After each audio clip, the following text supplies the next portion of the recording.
Hello बच्चों, hi Purvi on behalf of personal tutor channel. आज हम लोग क्लास 6 राजस्थान बोर्ड इंग्लिश का chapter number 2 the fruit of hard work पढ़ने वाले हैं। तो स्टार्ट करते हैं। Have you heard the famous saying work is worship? क्या आपने कभी सुना है कि काम ही प्रार्थना है? It tells about the importance of hard work in life. ये हमें बताता है कि हार्डवर्क की हमारी लाइफ में कितनी इम्पोर्टेंस है। So let us read the story and learn how hard work leads to success. Once there was an old farmer. He had a son. His son was very lazy. एक समय की बात, एक बूढ़ा farmer, एक बूढ़ा किसान था। उसका एक बेटा था, वो बहुत ही ज़्यादा लेजी यानी आलसी था। He spend most of his time in eating and sleeping. वो उनका जो बेटा था, उस किसान का जो बेटा था, वो अपना अधिकतर समय सोने और खाने में निकाल देता था। He did not do any work at all. वो कुछ भी काम नहीं करते था। He grew leisure day by day. वो दिन पर दिन लेजी होता जा रहा था, आलसी होता जा रहा था। One day the farmer called his son and said, "Look, I shall give everything in charity. I shall not give you anything unless you earn 100 rupees. For that I give you 30 days time." Farmer बोलता है अपने बेटे को बुलाकर, मैं अपना सारा काम काज, अपनी सारी खेती बाड़ी चैरिटी में दे दूंगा। मैं तुम्हें कुछ भी नहीं दूंगा जब तक तुम 100 रुपये नहीं कमा लेते। मैं तुमको 100 रुपये कमाने के लिए पूरे 3 दिन का समय देता हूँ। His friend went to one of his friend and borrow a 100 rupee note for him. उनका जो बेटा है वो अपने दोस्त के पास गया और उससे 100 रुपये का नोट ले आया। Then he spent the rest of the day in eating and sleeping. फिर उसने बचा हुआ पूरा दिन सोने और खाने में गुजार दिया। In the evening, he came back home and gave the 100 rupee note to his father. फिर शाम को वो घर आया और 100 रुपये का नोट उसके फादर को दे दिया। He told his father, "Father, I have worked hard today and earned this 100 rupee note." उसके फादर को बोलता, पापा मैंने आज बहुत काम किया और मैंने बहुत काम करके ये 100 रुपये का नोट कमाया है। The farmer took the note and threw it aside. This note is not yours. Farmer ने नोट लिया, उसे फेंक दिया और उसे बोलते, ये तुम्हारा नहीं है। You have not earned it. तुमने ये खुद से नहीं कमाया है। The son was not angry at all. He just smiled and walked away.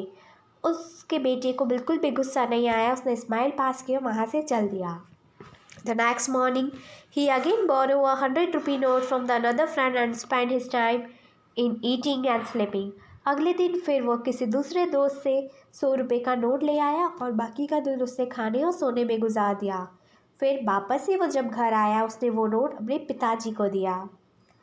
फिर जैसा कि फर्स्ट केस में हुआ था, उसके फादर ने फिर से वो नोट लिया और फेंक दिया और उसे बोला कि नोट तुम्हारा नहीं है। You haven't give up your bad habited. ये तुम्हारी बहुत गंदी आदत है। इस बार भी उनके बेटे को बिल्कुल भी गुस्सा नहीं आया। He did not succeed in cheating his father. वो चीटिंग करते हुए बिल्कुल भी सक्सेस नहीं हो पाया। At night, his mother went to him, "My son," she said, "you must really go to the work now. If you work hard and give you all unto your father, he will believe you. We have only one day to prove your worth." उसी रात उसकी mummy उसके पास आती और बोलती, बेटा तुम्हें कुछ करना चाहिए, तुम्हें कुछ कठिन काम करना चाहिए। तुम कुछ पैसा कमाओ और अपने पिताजी को दो ताकि पिताजी को तुम पर विश्वास हो सके और तुमको ये करने के लिए सिर्फ एक दिन ही और बचा है। The son took his mother's advice. He went to the work on his neighbor farm and he worked hard, but he could get only 20 rupees that day. फिर वो उनका बेटा उसकी मम्मी की एडवाइस पर काम करने जाता है। वो पूरा दिन काम करता है लेकिन उसे सिर्फ 20 रुपये मिलते हैं। He come back and gave the money to his father. Before he could throw the note, his son rushed up to him and snatched the note from his hand. जब उसके पापा फेंके उससे पहले ही वो उसके पापा के हाथों से नोट खींच लेता है। He asked, why do you want to throw it away? I have spent the whole day. Working in the hot sun just to earn this money. So उसके पापा को बोलता है, आप ये क्यों फेंकना चाहते हैं? मैंने पूरा दिन इस गर्मी में दिन भर काम करके 20 रुपये कमाए हैं। His father smile and said, I believe you now. अब मुझे तुम पर विश्वास है। At last you have earn this money yourself. I am very happy. Now you can take care of the real world of the hard earn money. And he gave all his property to him. So उसके पापा उसको smile करते हुए बोलते हैं कि अब मुझे तुम पर विश्वास है, अब तुम पैसों का ध्यान रखोगे, इन सभी कीमती चीज़ों का ध्यान रखोगे, क्योंकि अब तुम्हें पैसों की कद्र हो गई है। और फिर वो अपनी सारी जायदाद अपने बेटे के नाम कर देता है। बच्चों, कैसा लगा आपको द फ्रूट ऑफ हार्डवर्क? यानी अगर वो हार्डवर्क नहीं करता तो उसको ये फल नहीं मिल पाता।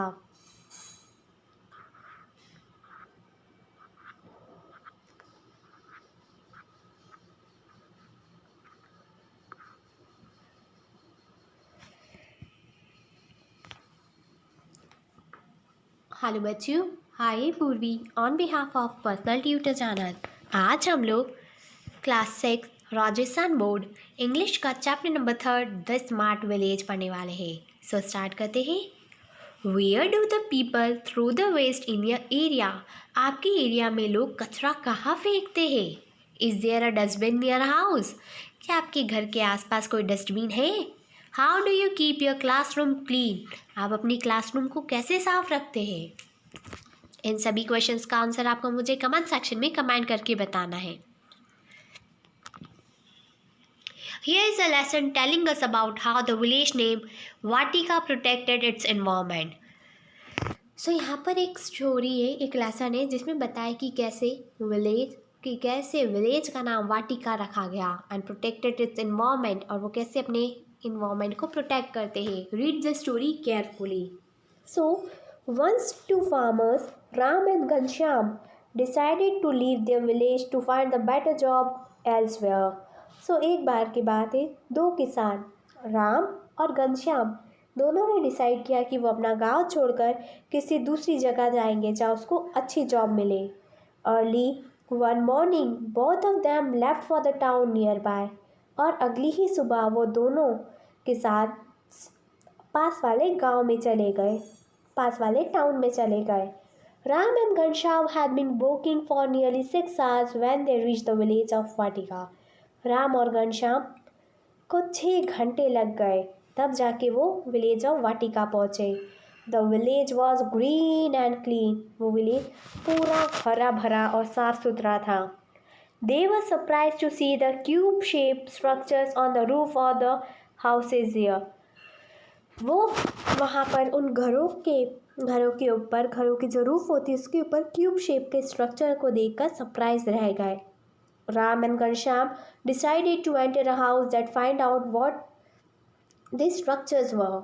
As they went closer, they were surprised to find that the walls of the houses were not made up of mud, but of something else. As they walked further, they saw a big field. In the field, they were very surprised to see the huge fans. So, Ram और घनश्याम वो cube shape structure को देखकर surprise रह जाते हैं, तो वो घर में एंटर करते हैं और जानना चाहते हैं कि स्ट्रक्चर क्या है। जैसे जैसे वो उस दीवार के पास जाते हैं तो वो देखते हैं कि जो दीवार है ये मिट्टी की नहीं बनी है, बल्कि किसी और चीज़ की बनी है। फिर वो थोड़ा और आगे जाते हैं तो उन्हें एक बहुत बड़ी सी फील्ड दिखती है, और वो उस फील्ड में एक बहुत बड़ा सा पंखा देख के भी चौंक जाते हैं। And asks him, what are this strange thing? ये स्ट्रेंज थिंग क्या है?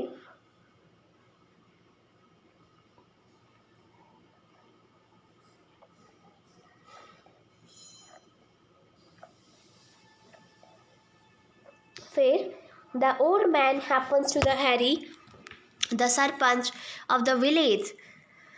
He told him the fans you see are actually the windmills. जो पंखे आप देख रहे हैं वो windmills है, which is used to trap the wind energy, जो wind energy को trap करने का काम करता है। With the help of windmills, electricity is produced, which is used for our street lights. Come, I will show you around. चलो आओ मैं तुम्हें बताता हूँ. The serpent explained to him that how the houses were constructed with the ash brick. These were different from the usual material used for making the regular bricks. As bricks, he said, were made with the ash left over after the waste was burned. The strange cube-shaped structure on them were used to generate the electricity from the sunlight, which was used to light up the houses. The Sarpanch then invited the Ram and Ghanshyam for the dinner to his house. They were amazed to see that the food in his house was being cooked not only on the wood or a coal fire, but on the gas stove. Harry explained that the gas used for cooking was biogas. It was made from the cow dung as the biggest plant in the village. Ram and Ghanshyam was surprised to see that his house had the light that come on the torch of a switch. Ram and Ghanshyam asked the serpent to tell him how his village was so modern.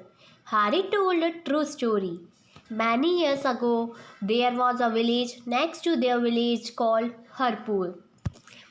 Like all the villagers, the people of Harpur too cooked on the wood, coal fire, and cut down the trees. Finally, there came a day when no a single tree was left in the village of Harpur. The air was thick with the smoke. Gradually, all the fertile land of the village got washed away as there weren't any trees as to hold the soil. The inhabitants of the Harpur had to sadly leave the village and settle elsewhere. That's when we decided that our village should not suffer a similar fate, he concluded, and so we started learning new method of caring for our environment, and the result of our hard work is before you. And Ram and Ghanshyam was happy to spend the night in the smart village of Vatika. Ram और घनश्याम बहुत खुश होते हैं जब वो एक रात smart village of वाटिका में गुजारते हैं. बच्चों कैसा लगा ये आपको chapter?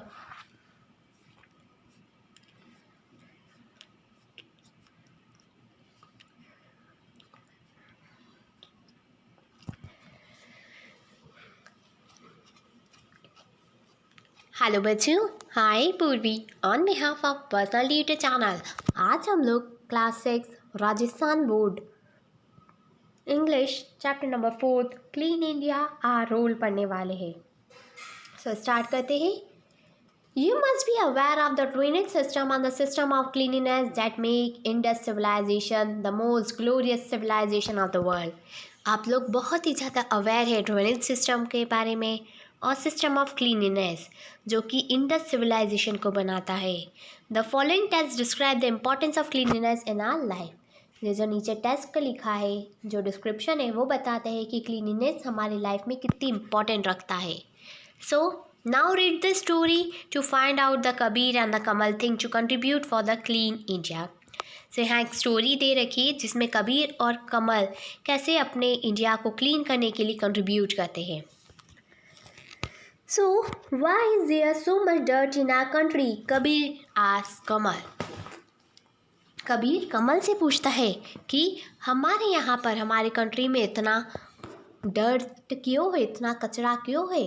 We do not pay the due attention to keep India clean, replied Kamal. Kamal बोलता है कि हम लोग हमारे भारत को क्लीन नहीं करते हैं, हम उस पर ज़्यादा ध्यान नहीं देते हैं. What can I as a citizen do? Ask Kabir. Kabir पूछता है कि एज अ सिटीज़न मुझे क्या करना चाहिए? Kamal said we can do the following thing. हमें ये चीज़ें करनी चाहिए. We should put the domestic garbage in the road side public dustbin. हमारा जो भी कचरा होता है उसको हमें डस्टबिन में डालना चाहिए.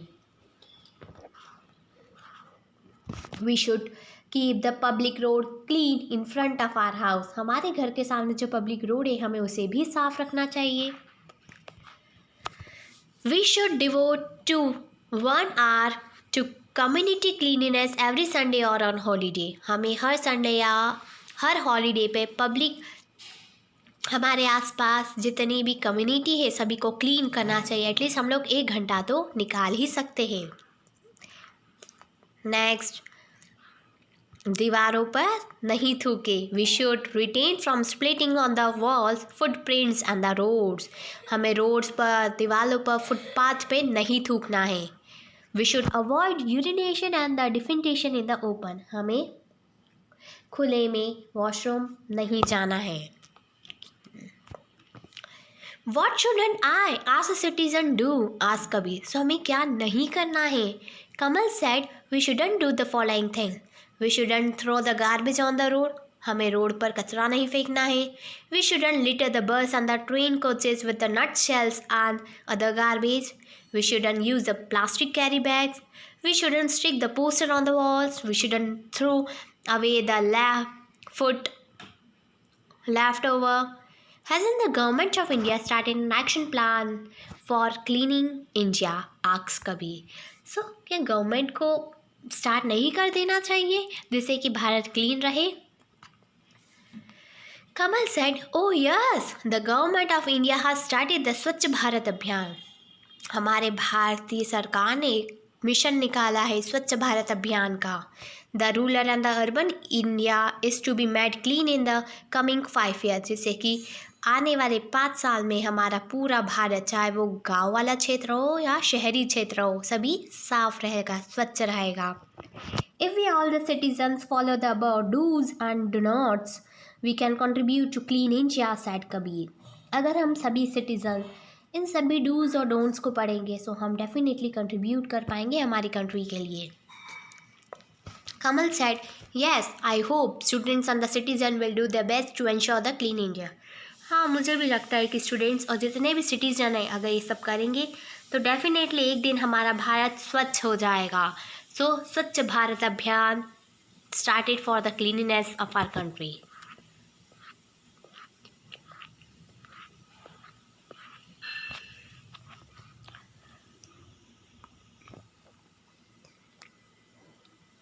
हेलो बच्चों, hi Purvi on behalf of personal theatre channel. आज हम लोग क्लास 6 राजस्थान बोर्ड इंग्लिश का चैप्टर नंबर 5 होम्स पढ़ने वाले हैं। सो स्टार्ट करते हैं। What do we call the place we live in? हम उस जगह को क्या बोलते हैं जहाँ पर हम रहते हैं? Do animals also have home? क्या जानवरों का भी घर होता है? Listen names of some animals and their homes. So यहाँ पर आपको एक लिस्ट बनानी जिसमें कुछ एनिमल्स का नाम लिखना है और उनके होम्स को क्या बोलते हैं। Everybody has a home. You, your friend, your teacher, the policeman, the prime minister, everybody. Animals too have homes, and each home has its name. Listen to the poem. सभी के घर होते हैं, चाहे आपका हो, आपके दोस्त का हो, टीचर का हो, पुलिसमैन का हो, चाहे प्राइम मिनिस्टर हो, यानी सभी के पास अपने अपने घर हैं। वैसे ही एनिमल्स के भी घर होते हैं। सो हम यहाँ पर एक पोएम पढ़ने वाले हैं। I might have lived in a shell if I had been a snail. मैं स्नेल हूँ और मैं शेल में रहता हूँ। और in a great white toes in sea if I had been a whale. मैं वेल हूँ जो बहुत बड़े समुद्र में रहती हूँ जहाँ पर बहुत सारी वेव्स आती है। Oh, in busy, noisy hive, I hadn't been born a bee. मैं बी हूँ जो कि मैं हाइव में रहती हूँ, छत्ते में रहती हूँ। और a bunny in a bureau eating lecture of a tea. मैं रैबिट हूँ जो ब्यूरो में रहता हूँ। I might have had a kennel home if I had been a dog. अगर मैं डॉग होता तो मैं डेफिनेटली कैनल में रहता। और mud hole in a river bed had I been a frog. मैं मेंढक हूँ इसलिए मैं कीचड़ में रहता हूँ। I might have been a little bird I lived in a nest. मैं एक छोटी सी चिड़िया हूँ, मैं घोंसले में रहती हूँ। But O I am glad I am just a child I think my home is the best. ओ मैं बहुत खुश हूँ कि मैं बच्चा हूँ और मेरे पास घर है और मेरा घर सबसे बेस्ट है। बच्चों कैसी लगी पोयम? आई होप आपको भी अच्छी लगी होगी। अगर आपको इस पोयम से रिलेटेड कोई भी डाउट है तो मुझे कमेंट सेक्शन में अभी कमेंट करके बताएं।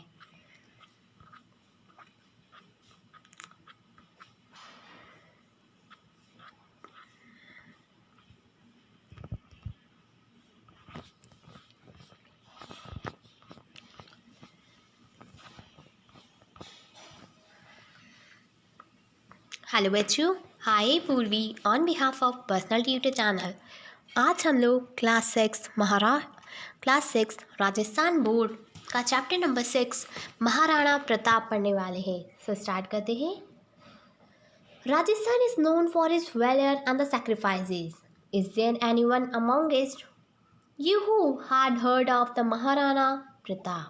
सो यहाँ पर कोई भी ऐसा व्यक्ति नहीं होगा जिसने महाराणा प्रताप के बारे में नहीं सुना हो। The text that follows describe the Maharana Pratap, the great king of Mewar Rajasthan.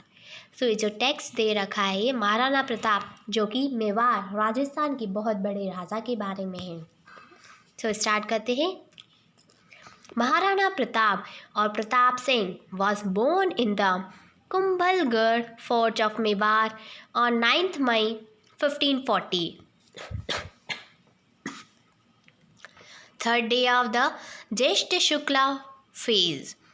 This fort is 85 kilometers away from the Udaipur city. He was the eldest son. His mother was the Maharani Jayavantabai. His father was the Maharana Uday Singh II, the founder of the Udaipur city. Pratap Singh, it means Maharana Pratap, was brave and bold right from his boyhood. Both the courtiers and the public were proud of his qualities. He mastered the art of horse riding, weaponry, and the warfare tactics of the early in his life. Maharana Pratap got married at the age of 17. His first wife was Ajebdi Pawar. In 1559, he was blessed with the first son, Amar Singh. In 1567, Maharana Pratap was only 27 when the Mughal forces captured the Chittor. The entire royal family left for the Golconda.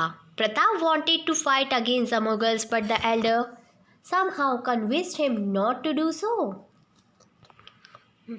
When Uday Singh II died in 1572, he appointed his son Jagmal as his successor before his death. The royal courtiers and the senior nobles did not accept it.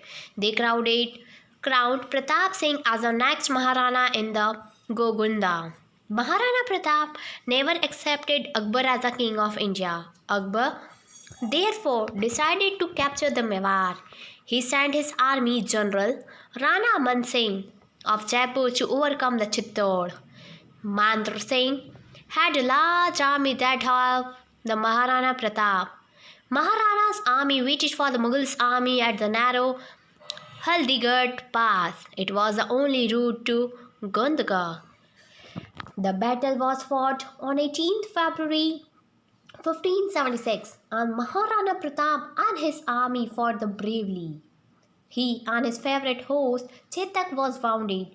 Maharana's men forced him to leave the battlefield. The Mughals' army also decided not to fight in the hills. With the help of Brahmasha's Maharana Pratap reorganized his army and he captured much of the lost territories of Mewar. Maharana Pratap died of injuries sustained in the huge accident of the Chevant on 29 January 1597 at the age of 57. And Pratap God of Kendra had been built beautifully in the Udaipur to the glory. The legendary life of the Maharana Pratap, and the people can go there to see it free of cost. बच्चों, I hope कि आपको ये video अच्छी लगी हो, and if you have any query related to this video, और अगर आपको कोई और डाउट हो किसी भी चैप्टर, किसी भी क्लास, किसी भी बोर्ड का, तो वो भी आप हमें कमेंट सेक्शन में कमेंट करके बता सकते हैं।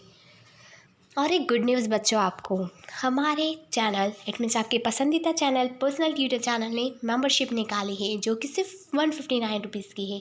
आप उस मेंबरशिप को लेकर आप अपने पसंदीदा किन्हीं 3 टीचर से कुछ भी क्वेश्चन पूछ सकते हैं जो आपको पूछने हैं किसी भी सब्जेक्ट से।